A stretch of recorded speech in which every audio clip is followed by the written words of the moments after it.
పాపములకు ప్రియులారా విమోచన ఈ యొక్క జంతువుల వలన ప్రియులారా మనము పొందుకోలేము, కడుగుపడవు. కానీ మరి జన్మలో కర్మలో పాపము లేని వారు ఎవరైనా ఉన్నారా ఈ లోకంలో?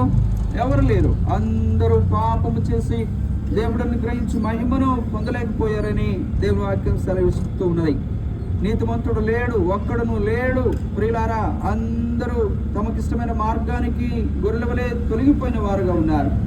అందుచేత ప్రియులారా దేవుడే నరవతారుగా ఈ లోకానికి వచ్చాడు. 2000 సంవత్సరాల క్రితం ఆయన ఆత్మ అయి ఉన్నటువంటి దేవుడు.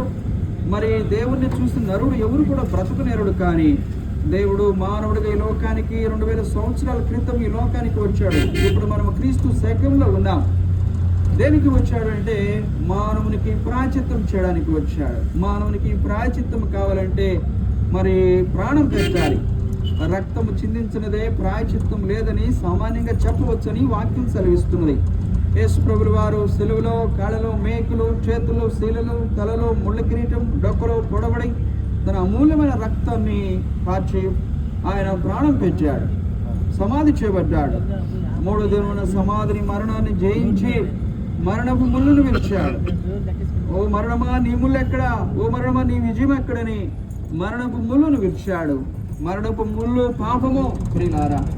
కనుక మానవాళి చేసినటువంటి జన్మ కర్మ పాపముల వచ్చిన జీతము మరణమై ఉంటుండగా దేవుడు ఆయన మరణించి మన పాపములకు బదులుగా పాపపు ముళ్ళును విరిచివేశాడు.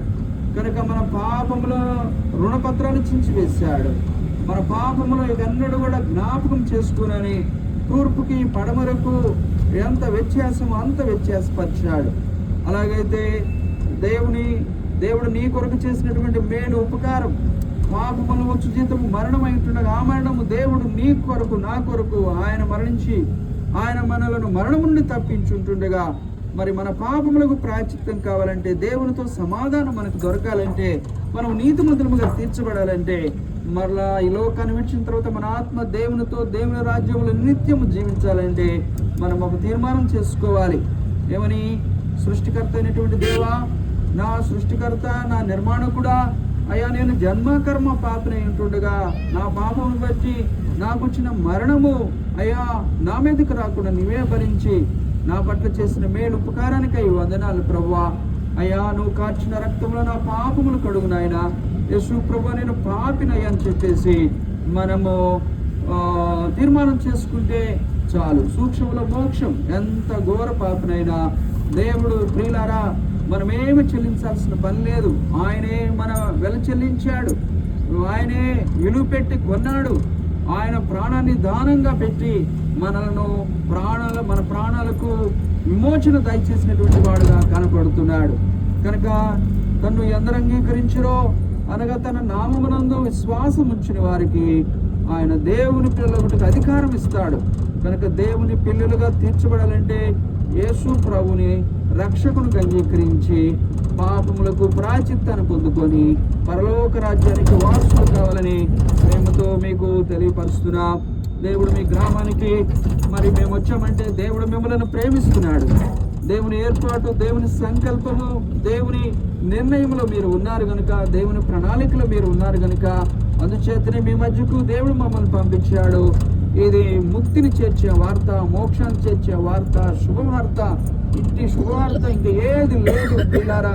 ఈ లోకంలో ఎన్ని శుభవార్తలు విన్నా కొద్ది కాలమే, కొద్ది సమయమే. కానీ శాశ్వతము, నిరంతరము, మరణము లేనటువంటి నిత్య జీవము, మోక్ష రాజ్యము, ఆకలి దప్పిక లేని ఆనందకరమైన రాజ్యములో ఉండేటువంటి ఆ గొప్ప భాగ్యాన్ని, లోకాన్ని ప్రేమించి మీరు వెళ్ళండి, చెప్పండి.